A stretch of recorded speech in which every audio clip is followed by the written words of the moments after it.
이 시각 주요 뉴스입니다. 경북 문경공장 화재 현장에서 순직한 김수광, 박수은 소방관의 연결식이 엄수됐습니다. 유가족과 동료 소방관들은 위대한 희생을 잊지 않겠다며 눈물로 고인들의 마지막을 함께했습니다. 이태원 참사 유족들이 윤석열 대통령의 이태원 특별법 거부권 행사를 규탄하며 서울 도심을 행진했습니다.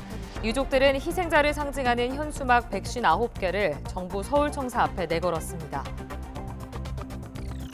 아시안컵 8강에서 극적으로 호주를 꺾고 준결승에 진출한 축구대표팀이 바로 회복 훈련을 진행하며 4강전 준비에 들어갔습니다.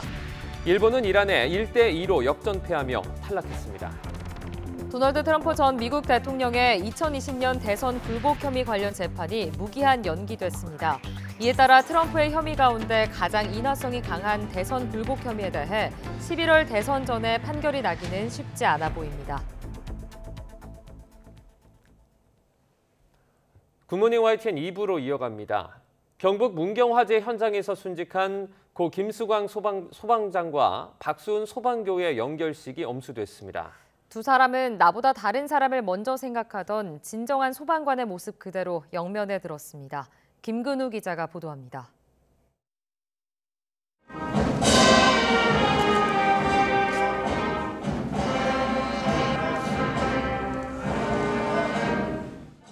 떨리는 손으로 흰 국화를 잡아 영정 앞에 놓습니다. 당장 만날 수 있을 듯 생생한 영정 속 듬직한 동료는 이제 하늘 위에 별로 남았습니다. 고 김수광 소방장과 박수은 소방교, 순직한 두 소방관을 애도하는 연결식이 엄수됐습니다. 경상북도 청장으로 치러진 연결식에는 유가족과 소방공무원 등 1000여 명이 참석해 두 젊은 소방관의 마지막 길을 함께했습니다. 동고동락하던 소방관들은 아직 영정 속 동료의 모습이 믿기지 않습니다. 울음을 삼켜보지만 말없는 두 사람의 얼굴에 그만 서러움이 북받칩니다. 눈물을 닦으며 하늘의 별이 된 이들의 목까지 더 많은 사람을 구하겠다고 다짐합니다. 반장님들이 그러했듯이 최선을 다해 그들의 생명을 지켜낼 것입니다. 부디 하늘에서 우리들을 잘 보살펴 주십시오. 함께 소방관이 되려고 노력했던 20년 지기를 떠나보낸 친구는 어둡던 독서실을 추억합니다. 합격을 축하하러 모인 술자리에서 고인이 한 말을 기억하며 눈물을 삼켰습니다. 빨리 가려거든 혼자 가고 멀리 가려거든 함께 가자던 너의 말 오늘 더욱더 기억나고 내 마음을 울리게 하는구나.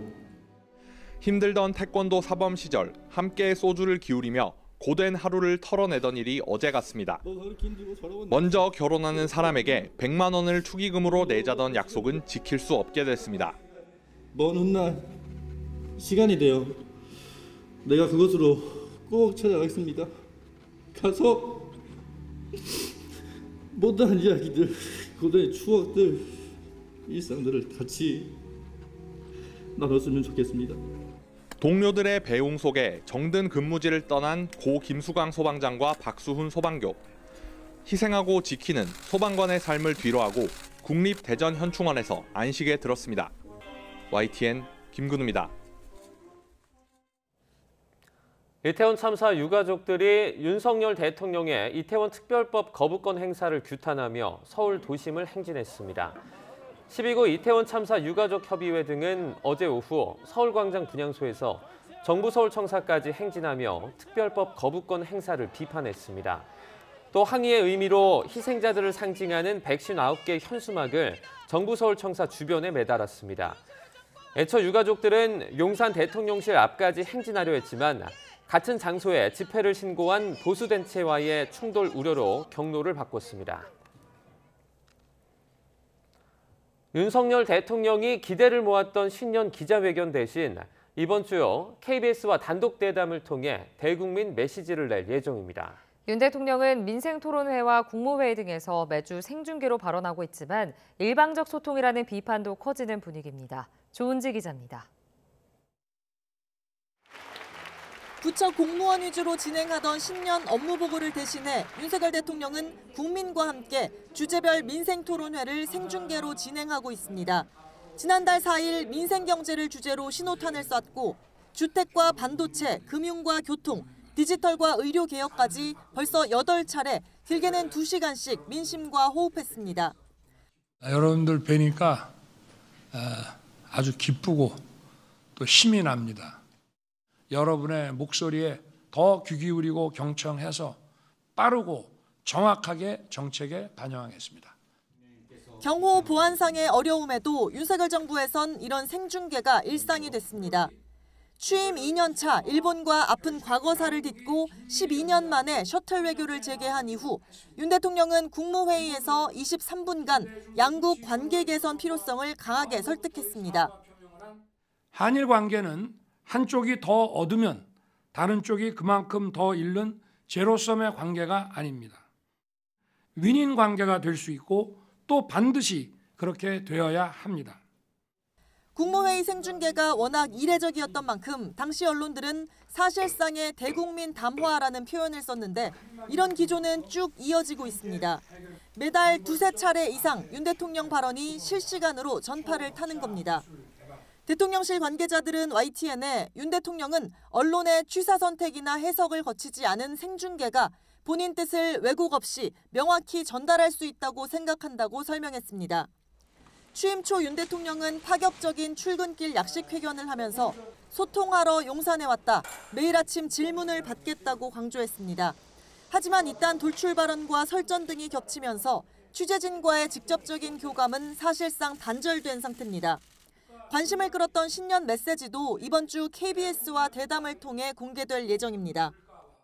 윤 대통령은 지난해에는 조선일보와 단독 인터뷰를 진행했습니다. 정제된 질문과 대답으로 대통령 의중을 충실히 담아내겠다는 의도지만 이른바 약속 대담이 이어지면서 일방적 홍보라는 지적도 제기됩니다. YTN 조은지입니다. 한동훈 비상대책위원장은 국민의힘의 메가시티 논의에 발단이 된 경기도 김포를 찾아 민심을 들었습니다. 목련이 피는 봄이 오면 김포는 서울이 될 것이라며 서울 편입 이슈에 다시 불을 붙이면서 수도권 민심 공략 행보를 이어갔습니다. 조성호 기자입니다. 한동훈 비대위원장은 취임한 뒤 처음으로 경기도 김포를 방문했습니다. 김포와 서울을 잇는 GTX D노선 조기 개통을 촉구하는 시민단체 행사에 초청받아 단상에 올랐습니다. 김포 시민들로부터 논의가 시작된 서울 편입을 봄이 오면 현실화하겠다고 강조했습니다. 국민의힘이 국민들께 드리는 연합장의 그림으로 목련 그림을 골랐습니다. 목련이 피는 봄이 오면 김포는 서울이 될 수 있을 겁니다. 동료 시민이 원하시면 저는 국민의힘은 합니다. 김포시의 서울 편입은 여당이 특별법안까지 발의했는데 총선 전 주민투표가 불발되면서 사실상 폐기되는 분위기였습니다. 하지만 한 위원장이 직속 특별위원회까지 띄우며 논의에 다시 불을 붙였습니다. 발상을 바꿔 경기도를 남북으로 나누는 민주당의 경기 분도 구상도 도민들이 원하면 적극적으로 받아 안겠다고 했습니다. 경기의 동료 시민들께서 원하시는 대로 하겠습니다.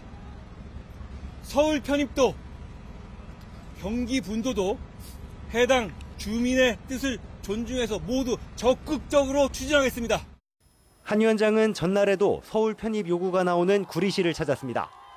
김기현 전 대표가 추진했던 메가시티를 넘어 서울과 경기도 생활권을 근본적으로 재편한다는 구상으로 수도권 표심 공략을 이어가는 행보로 해석됩니다. 이런 가운데 국민의힘은 4월 총선 지역구 후보자 공천 신청 접수를 마감했습니다. 설 연휴 이후 후보자 면접을 시작으로 본격적인 심사에 돌입할 예정입니다. YTN 조성호입니다. 4월 총선에 나설 더불어민주당 지역구 후보자를 가리기 위한 공천 면접이 이어지고 있습니다. 주말 면접에선 비명계 현역 의원과 같은 지역구에 출사표를 던진 친명계 비례의원의 면접이 함께 이루어지면서 계파 간의 신경전이 팽팽했습니다. 손효정 기자입니다. 더불어민주당의 총선 공천 면접 4일차, 전북과 경기 등 33개 지역 공천 신청자들에 대한 심사가 이루어졌습니다. 민주당은 강세 지역이 대거 포함돼 있다 보니 관심은 비명계 현역 의원 지역구에 친명계 비례의원이 도전장을 낸 지역에 쏠렸습니다. 경기 성남 중원에선 비명계 현역 윤영찬 의원과 비례 이수진 의원이 함께 면접을 치렀습니다. 윤 의원은 이 의원이 서대문갑 출마를 포기하고 하루 만에 지역구를 옮긴 점을 저격했고 이런 상황들을 어떻게 보실 거냐라는 부분들에서는 분명히 지역 주민들의 판단과 그다음에 선택이 이 의원은 이재명 대표를 비판하며 탈당을 고려했던 윤 의원을 직격했습니다. 좋을 때는 단물 빨아먹고 싫을 때는 버리는 게 아니라 함께 늘 했으면 좋겠다. 그런 정치인이 왔으면 좋겠다라고.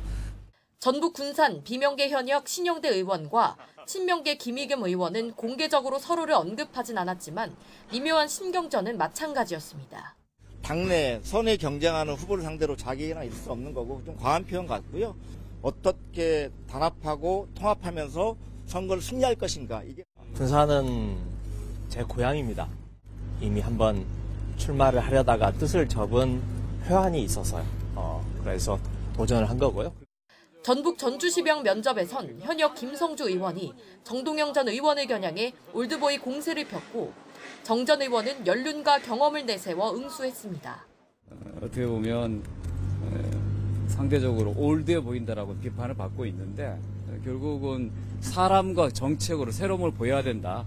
이 싸움판 정치가 된 것이 이런 식으로 선거 때마다 물갈이 선풍, 이것이 대중에게는 영합하지만 정치의 안정성에는 도움이 되지 않는다고 생각합니다.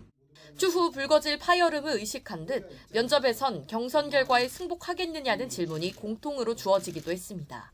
민주당 공관위는 월요일까지 면접을 진행하고 오는 6일부터 종합심사를 벌여 차례로 공천 낙점자를 발표합니다. YTN 손유정입니다.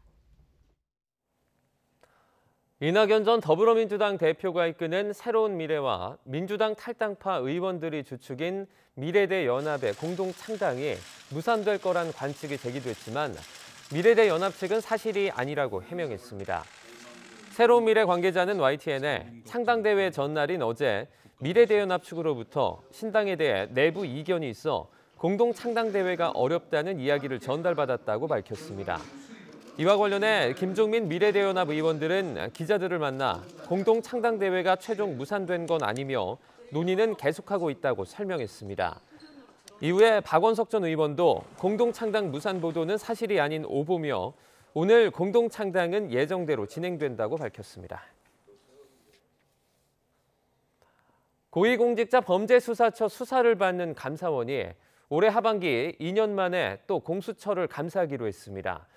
감사원은 절차상 문제가 없다는 입장이지만 야당은 보복성 감사라고 비판하고 있습니다. 이승배 기자입니다.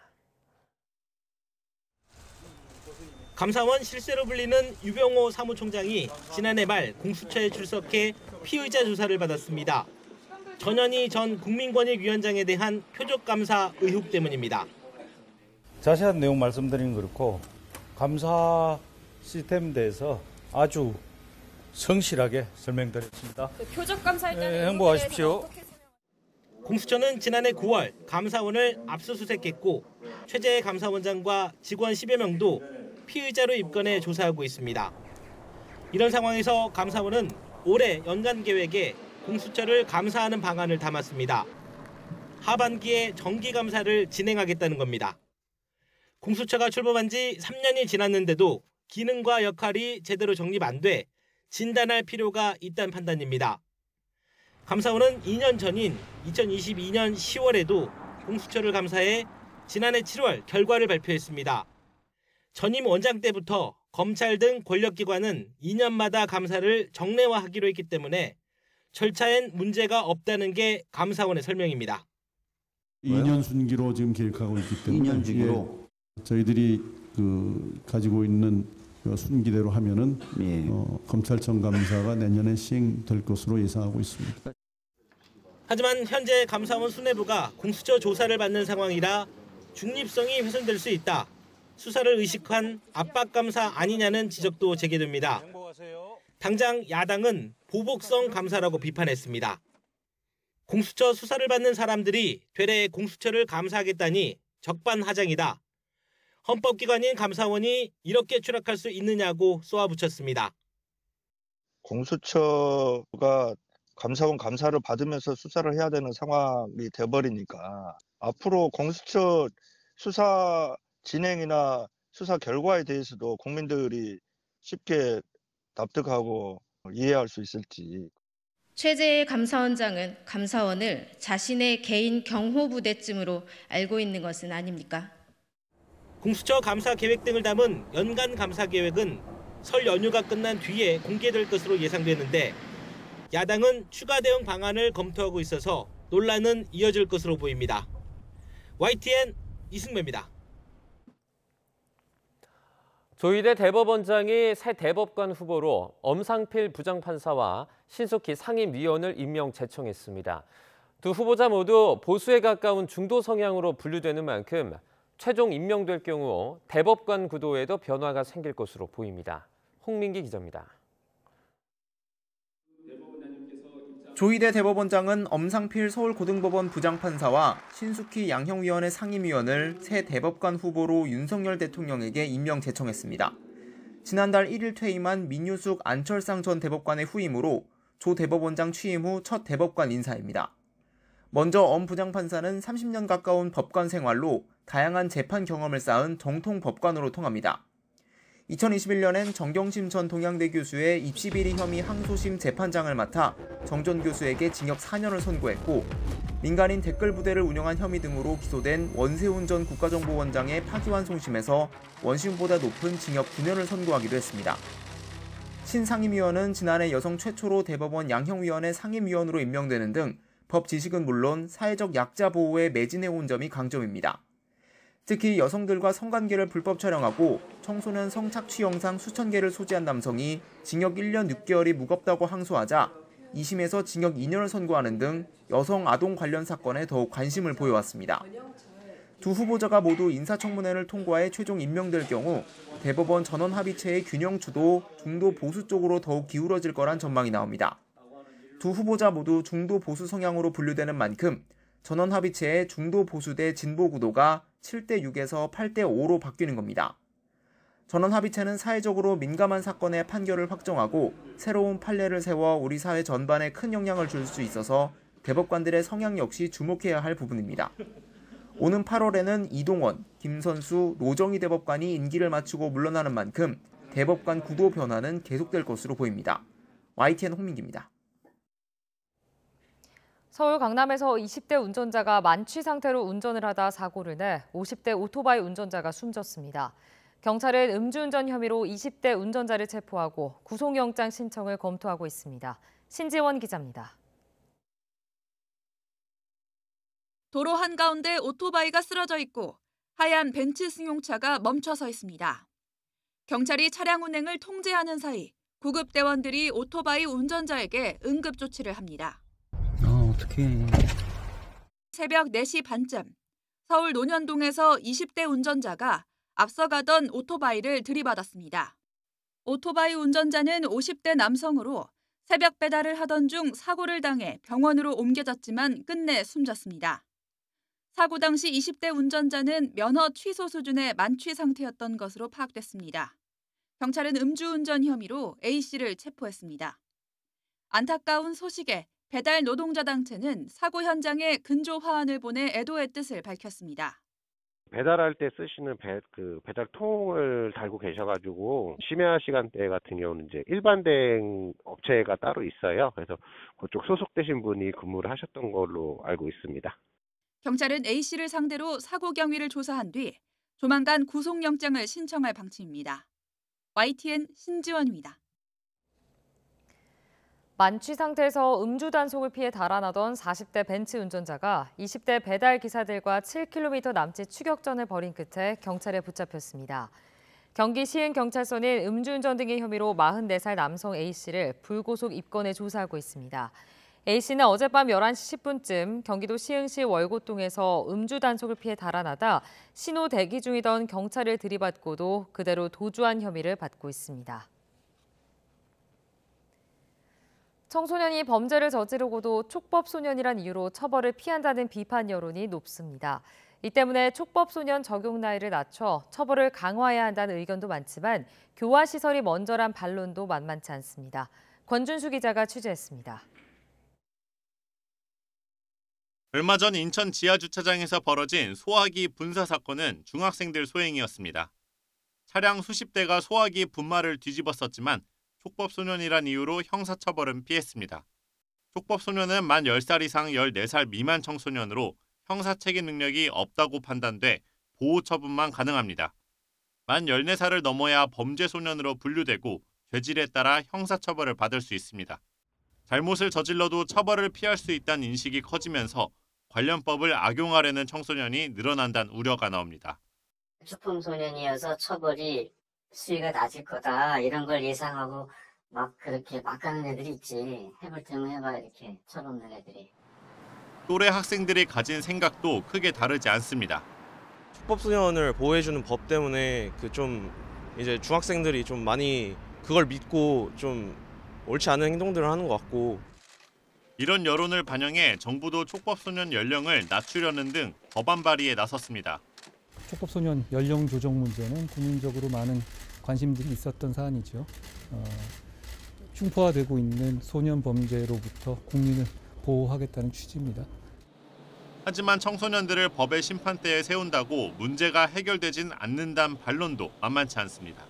소년범들의 재범률이 성인보다 2배 이상 높다는 사실을 비춰볼 때 교화시설에서 올바른 사회 구성원으로 길러내는 게 훨씬 중요하다는 겁니다. 보호관찰소 같은 데서 처분을 받게 하는 것도 있기 때문에 그런 중간 단계를 이용하는 게 필요할 것으로 보입니다. 다만 사실상 그러한 처분을 유지하고 관리할 수 있는 시설들이 없다는 게 우리 사회에서 조금 문제라고 보이는데, 청소년 범죄를 개인 문제로 돌리는 대신 어긋난 방향으로 나가게 된 배경을 깊숙이 살펴봐야 한다는 조언도 나옵니다. 덩치가 커졌다, 정신적으로 성숙해졌다, 이렇게 문제의 원인을 청소년한테만 잡으려고 하시는 거예요. 우리 가정이, 학교가, 지역사회가 탄탄해지고 위의 요인을 차단하는 것이 문제 해결이고요. 더구나 국제사회에서도 촉법소년 기준을 만 14세 나이로 유지하도록 권고하고 있습니다. 형사처분 대상을 확대하는 방향은 낙인 찍기밖에 안 된다는 비판 속에 촉법소년의 범죄 예방을 위한 교육체계를 갖추고 전문적인 교정을 받도록 이끄는 게 우선순위란 목소리가 커지고 있습니다. YTN 권준수입니다. 최근 술을 마신 상태에서 방파제 등 바닷가를 걷다가 바다에 빠지는 사고가 끊임없이 일어나고 있습니다. 맨정신으로 걷기도 위험한데 상황 판단이 어려운 음주 상태일 때는 정말 위험해서 주의가 요구됩니다. JCN 울산중앙방송 라경훈 기자가 취재했습니다. 지난 11월 울주군 진화항. 경찰이 바다에 빠진 중년 남성을 끌어올리려 안간힘을 씁니다. 이 남성은 차박을 하면서 술을 마시고 연안을 걷다가 바다에 빠졌습니다. 비슷한 사건은 지난 18일에도 일어났습니다. 허우적거리는 여성이 경찰에게 구조됩니다. 이 여성도 술에 취한 상태에서 바다에 빠진 겁니다. 냄새가 났고 의식이 없는 상태였기 때문에 조금 위급한 상황이었습니다.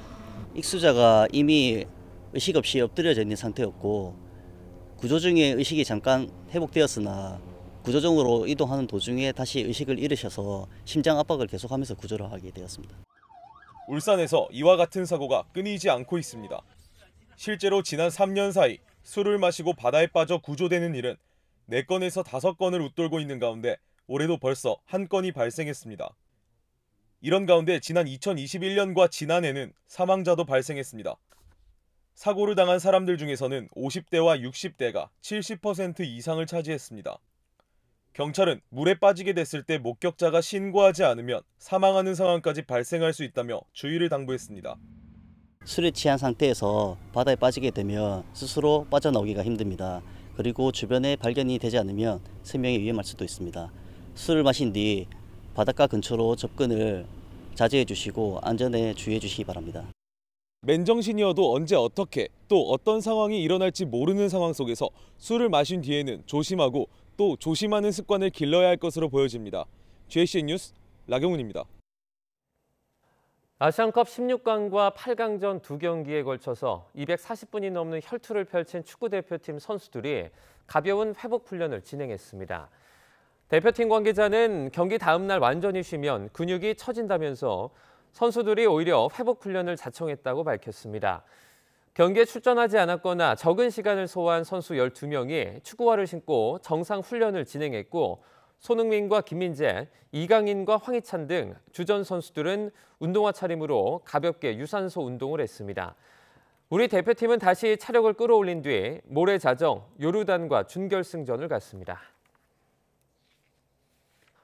일본이 대한항공과 아시아나항공의 기업 결합을 승인하면서 두 회사 합병은 미국과 유럽연합의 승인 두 고비만을 남겨두고 있습니다. 아시아나항공 화물사업 인수전과 국내 최대 규모의 통합 저비용 항공사 탄생 등 본격적인 항공업계 지각 변동이 예상됩니다. 윤혜리 기자입니다. 아시아나항공 인수합병을 추진하는 대한항공이 일본으로부터 기업 결합 승인을 얻었습니다.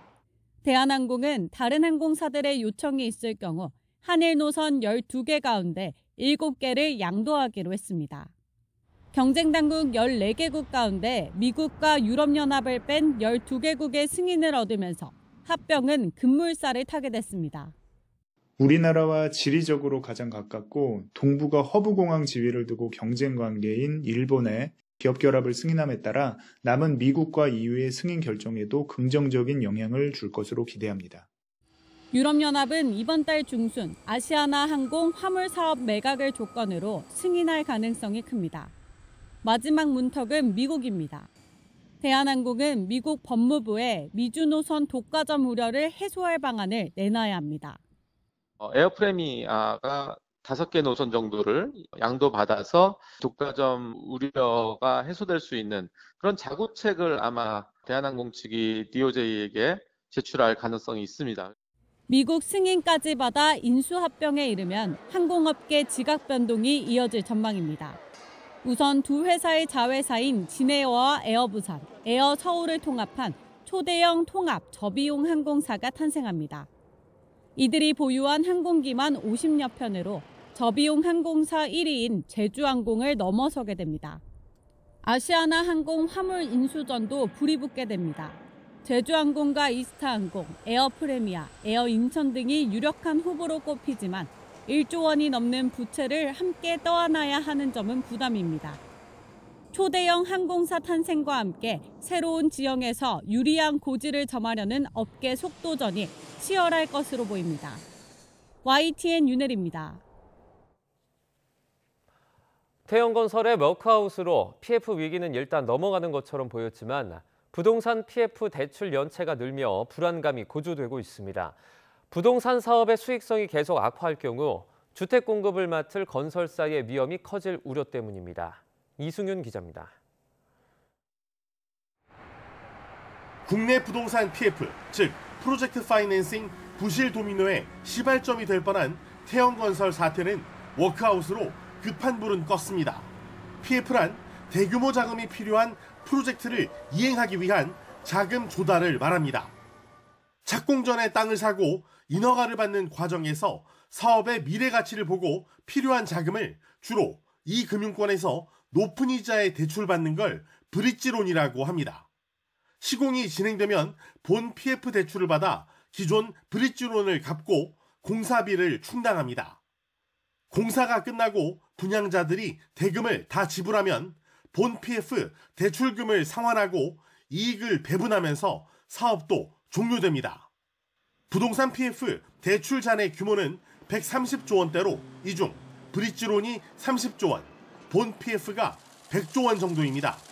문제는 최근 2년간 PF가 포함된 부동산 건설업종의 연체액과 연체율이 각각 3배와 2.4배로 뛰었다는 점. 국내 PF는 시행사의 낮은 자본력 때문에 시공사의 신용 등급을 고려해 대출을 결정하고 지급 보증을 시공사에 요구하는 경우가 많습니다. 부동산 경기 하락으로 건설사의 자금 조달 여력이 제한되면 PF가 부실해지고 양호한 사업장까지 위험이 전이될 우려가 큽니다. 경기 침체 속 물가 상승, 공사비 급등 지속으로 건설업계의 수익성이 악화되고 있습니다. 따라서 부동산 자금 조달 시장이 경색되고 특히 부동산 PF 시장의 부실 위험성이 더욱 커질 것으로 예상됩니다. 결국 PF 부실에 대한 불안이 계속되자 금융당국은 건설사의 회계 처리를 중점 심사하고 부실 PF 정리에 속도를 내기로 했습니다. 만기 연장 방침에서 벗어나 본 PF로 전환되지 않는 브릿지론과 공사지연 사업장, 분양률이 낮은 PF는 충당금 적립을 강화하도록 했습니다. 이런 PF 위험 때문에 건설업계가 신규 사업에 손대기 어려워 주택 공급 부족 문제를 키울 수 있다는 우려가 제기되고 있습니다. YTN 이승윤입니다.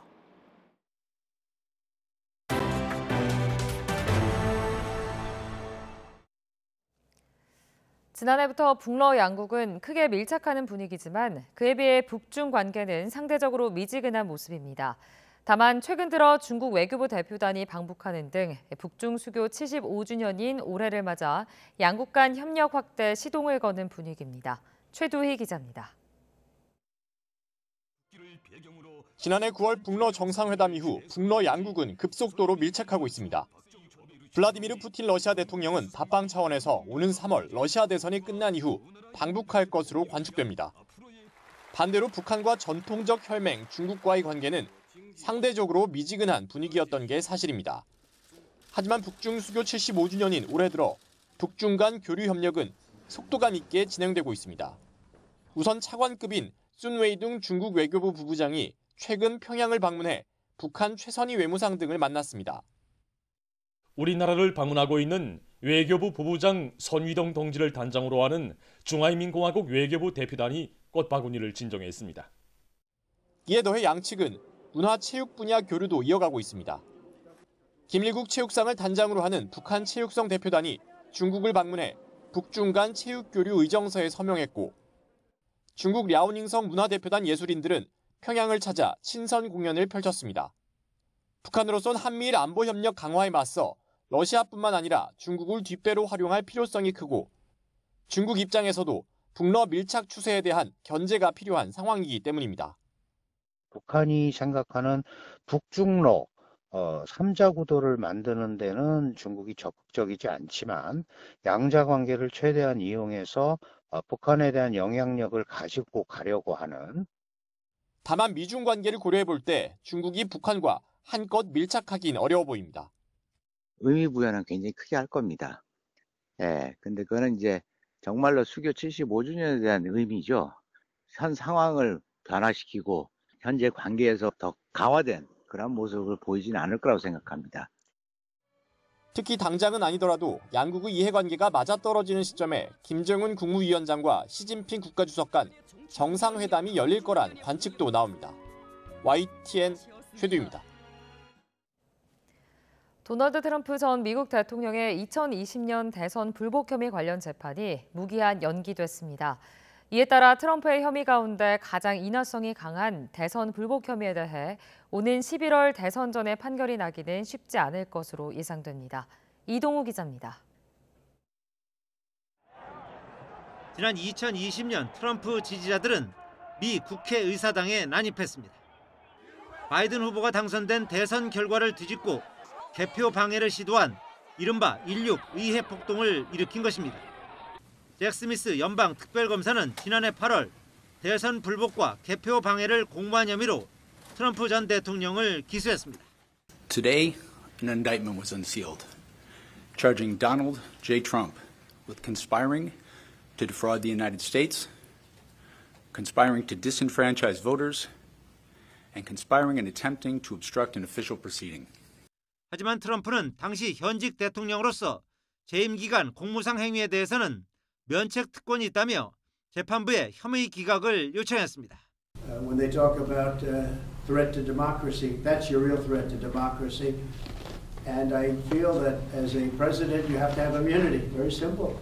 이와 관련해 다음 달 4일 미국 워싱턴 DC에서 열릴 예정이었던 관련 재판이 무기한 연기됐습니다. 워싱턴 DC 연방지방법원 타냐 처트칸 판사는 추후 공판 일정을 제시하지는 않았으며 사건이 다시 돌아오길 기다리겠다고만 밝혔습니다. 미국에선 연방 대법원 판례에 따라 재임 중 공무행위에 대해 민사상 책임은 면한다고 보지만 대통령의 면책이 형사소추에도 적용되는지는 명확한 판례가 없습니다. 처트칸 판사는 지난해 12월에는 트럼프 전 대통령의 혐의 기각 요청을 받아들이지 않았습니다. 트럼프 전 대통령은 91개 혐의로 기소됐으며 이 가운데 의회 폭동 공모 혐의가 가장 인화성이 강한 것입니다. 트럼프 측이 모든 혐의를 부인하며 재판 지연 전략을 펴고 있는 가운데 이번 재판 연기에 따라 11월 미 대선 전에 판결이 나오기는 쉽지 않아 보입니다.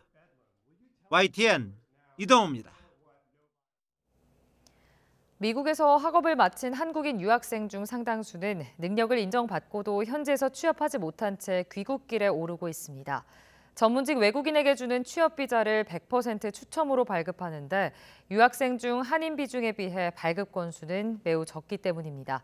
어떤 상황인지 안미양 리포터가 전해드립니다. 미국에서 학사와 석사 과정까지 마친 최서연 씨는 2번 시도 끝에 미국 IT 기업에 정착할 수 있게 됐습니다. 기업이 요구하는 입사 요건은 충분했지만 취업비자를 신청했다가 탈락했기 때문입니다. 제 자신도 울고불고도 몇 번 했었고 받았을 경우에는 믿기지 않아가지고 오히려 조금 이게 뭐지 맞은 게 맞나 왜냐면 종이 한 장 오는 것뿐이니까 그랬는데 최 씨는 그나마 사정이 나은 편입니다. 한국인 유학생 중 상당수는 기업이 요구하는 자격을 갖춰도 취업비자를 발급받지 못해 귀국길에 오르고 있습니다. 1년에 한 번 신청할 수 있는 전문직 취업비자 H-1B가 100% 추첨으로 발급되기 때문입니다. H-1B 비자는 회계사와 건축사, 엔지니어 등 전문 지식을 가진 외국인에게 발급하는 비자로 연간 학사 6만 5천 개, 석사 2만 개를 추첨하고 있습니다. 2024년 기준 H-1B 비자 신청자 수는 75만 9천여 명으로 발급 정원의 8배 이상 몰렸습니다. 이들 중 H-1B 비자를 받은 한국인은 연간 약 2천 명 수준. 미국 내 외국인 유학생 중 한국인이 차지하는 비중에 비해선 상당히 적은 숫자입니다. 특히 개발자 쪽에서도 정말 실력이 뛰어난 애들도 되게 많이 봤는데 안 된 케이스들이 현저히 더 많다고 느껴져서. 취업비자 추첨에 따른 어려움을 호소하는 것 유학생뿐만이 아닙니다. 미국에 기반을 둔 한국계 기업들도 인력 수급에 고충을 호소합니다. 이 한국계 기업은 지난해 한국인 4명에게 취업비자를 후원했지만 모두 추첨에서 떨어졌습니다. 반도체, 배터리 등 한국 기업의 대미 투자 규모가 확대되는 상황에 취업비자 문제가 인재 확보에 걸림돌이 될 수 있다는 우려가 나옵니다. 한국 쪽에서 협력사들이나 이런 한국 기업들이 미국에 진출하시는 데가 많기 때문에 시장은 커지고 있어서 저희도 직원이 필요하거든요. 근데 한인 직원분들을 뽑는 게 너무 어려워요. 저희는 많이 아쉽죠. 이분들이 뭐 저희가 H1 스폰을 해줄 때는 처음부터 해주는 경우보다는 어느 정도 같이 일을 해보고 정말 일을 잘 하시는 분이고 같이 일했으면 좋겠다는 생각에서 지원을 했는데 안 됐을 경우에는 저희도 인적 자원적인 부분에 손해가 많고. 전문가들은 미국에서 취업 후 장기 체류를 희망할 경우 취업비자 외에도 다양하게 있는 비자 제도를 꼼꼼히 알아볼 것을 조언합니다. 딴 나라 사람들이 미국에 와서 그 일을 하면은 미국 사람들이 그 일을 뺏긴다 이렇게 생각해서 그 많은 국회의원들이 반대해요. 근데 그거는 잘못 생각하는 거거든요. 제일 좋은 거는 H-1B도 해보지만은 만약에 취직한 데서 영주권도 해준다면 영주권도 미리 하는 게 좋고요. 그리고 딴 비자도 알아보는 게 좋고. 캐나다와 멕시코 등 일부 국가는 대미 자유무역협정 FTA를 통해 취업비자 할당을 최대 무제한까지 확보하고 있습니다. 한인 유학생 입장에선 현재 미국 상하원에 계류된 한국인 취업비자 인원 확대 관련 법안 통과 여부가 관건이 될 것으로 보입니다. 미국 오스틴에서 YTN 월드 안미양입니다. 호주 청소년 야구 대표팀에는 세계적인 선수를 꿈꾸며 당금질 중인 한인 학생이 있습니다. 최근엔 야구 선수들에게도 꿈의 무대로 불리는 미국 프로야구팀과 입단 계약을 맺어 화제가 됐는데요. 한국인 특유의 끈기로 꿈을 이뤄가는 한인 야구 유망주를 소개합니다.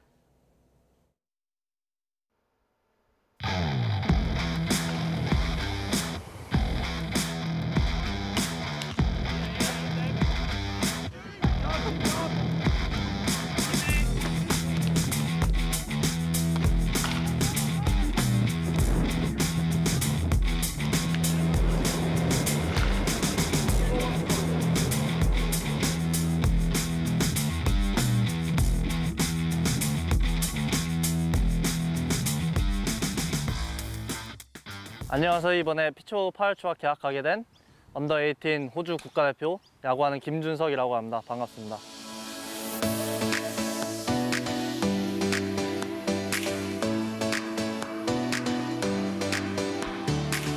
초등학교 3학년 때 제 제일 친한 친구가 같이 응원가도 부르고 그렇게 돼서 야구도 접했던 것 같고, 그때 부모님한테 말해서 그 취미반 들어가고 싶다 했는데 지금 그렇게 야구 선수를 꿈꾸게 된 것 같습니다.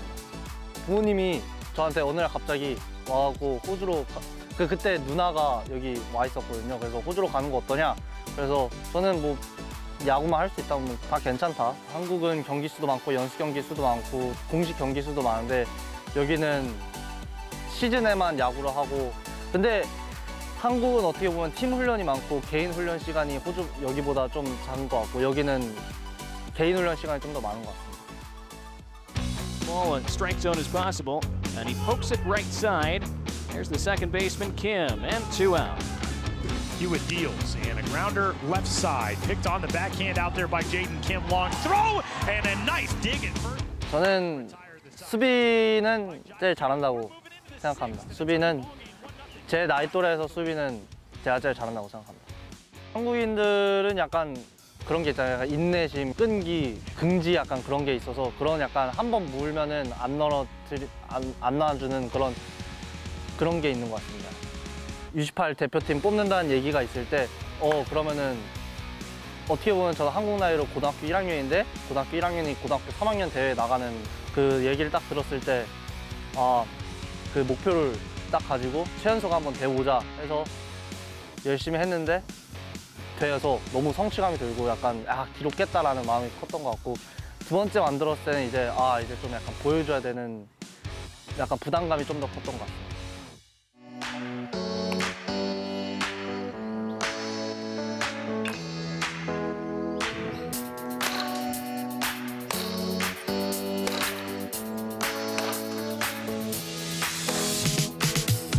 일단 처음에 계약 체결했을 때 일단 너무 첫 번째 든 생각은 너무 기뻤고요. 너무 행복했고 너무 감사한 마음이 너무 들고 그랬습니다. 그리고 일단 미국 진출을 한다는 게 너무 아무나 못하는 거고, 그래서 지금 너무 설레고 기대되고 불안 반, 뭐 걱정 반, 설렘 반, 약간 악발이라고 해야 되나? 그런 거 약간 있는 것 같아요.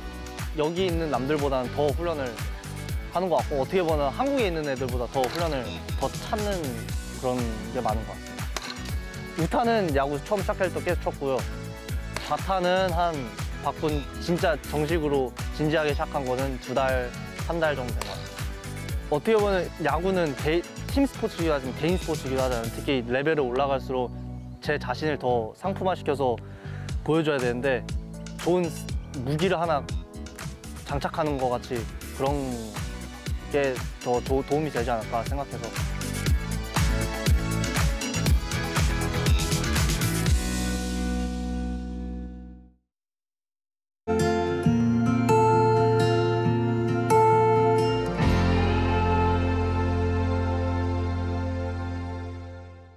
지방이 어려워지는 이유, 근본적인 거, 일자리 문제입니다. 작년은 매월 3자루씩 인구가 늘었습니다. 5,405명. 그냥 일하러 왔습니다. 네. 처음에는 한 6개월 정도 고민을 했어요. 고민하다가 결국은 일자리가 있으니까 이렇게 이직하고 이주하고. 경기도에서 완주로 이주한 임명수 씨. 완주에서 결혼도 하고 오는 3월 출산을 앞두고 있습니다.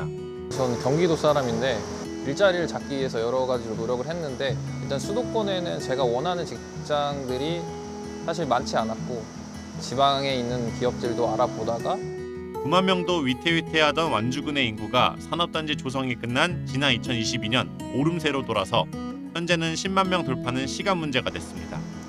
일자리가 생기니 자연스럽게 사람들이 몰리기 시작한 것입니다. 부모님도 처음에는 제가 이렇게 오래 있을 거라는 생각은 아마 못 하셨을 것 같아요. 네. 저도 그럴 줄 몰랐고요.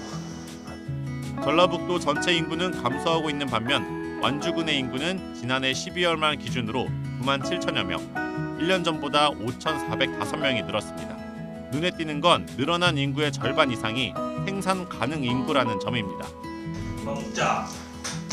부산에서 이주해온 현준 씨도 직장 후배 규현 씨와 완주군에서 마련해준 청년 공유주택에 함께 살고 있습니다. 설 때 어디 안 가셨나? 여자친구 보고 집에 올라가야지. 왜 가려고? 같이 갈래? 같이 가면 너무 좋아. 월 5만 원 정도 부담하는 식으로 해서 이제 거실이랑 이제 공용 공간 따로 이제 같이 쉐어하면서 개인 공간도 이제 방이 하나씩 있어 보니까 너무 편하고 좋아가지고 사실 약간 편견인 것 같아요. 크게 뭐 다를 건 없거든요. 가장 중요한 게 일자리가 중요하고 교육의 환경 그리고 정주 여건이라면 집들이 있어야 할 거 아니겠습니까? 완주군은 청년, 신혼부부 주거 안정을 위한 대규모 공공임대주택 단지를 조성해 전주에서 완주로 출퇴근하던 인구를 유입할 수 있었습니다.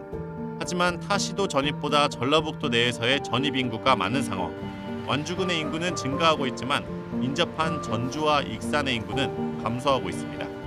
전주로 이주를 했던 분들이 직주 근접에 맞춰서 삼봉집으로 이주하는 현상도 발생이 되는 거예요. 우리는 지금 인구 뺏어먹기 경쟁, 제로성 경쟁이 일어나는 현실을 비수도권에서 굉장히 많이 목도하고 있지 않습니까? 협업하는 구조가 아니라 개별적으로 서로 노력을 해서 경쟁하는 구조로 가다 보니까 제사에 깎아먹기 경쟁이 되는 거죠. 전북 자체가 인구가 늘려면 외부에서 오던가 아이들 출산을 해야 할 거 아니겠습니까? 균형교체 하더라도 왔다가 거기에서 어떤 안착이 안 되면 다시 또 역균형이 있거든요. 그래서 그부에 정착할 수 있도록 하는 것이 저희 숙제죠. 일자리 창출과 정주 여건을 개선하는 노력이 인구 증가 효과로 이어졌다는 측면에서 의미를 둘 수 있지만 지속 가능성을 담보할 수 있느냐가 앞으로 해결해야 할 숙제입니다.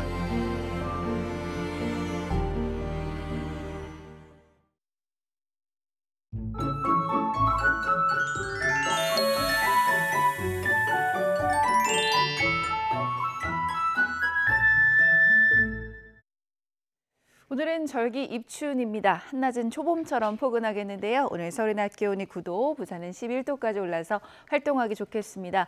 오늘 충남 지방만 오전에 일시적으로 공기가 탁하겠습니다. 오늘 전국에 흐리다가 밤부터 충청과 남부를 시작으로 밤 사이는 전국에 비나 눈이 확대하겠는데요.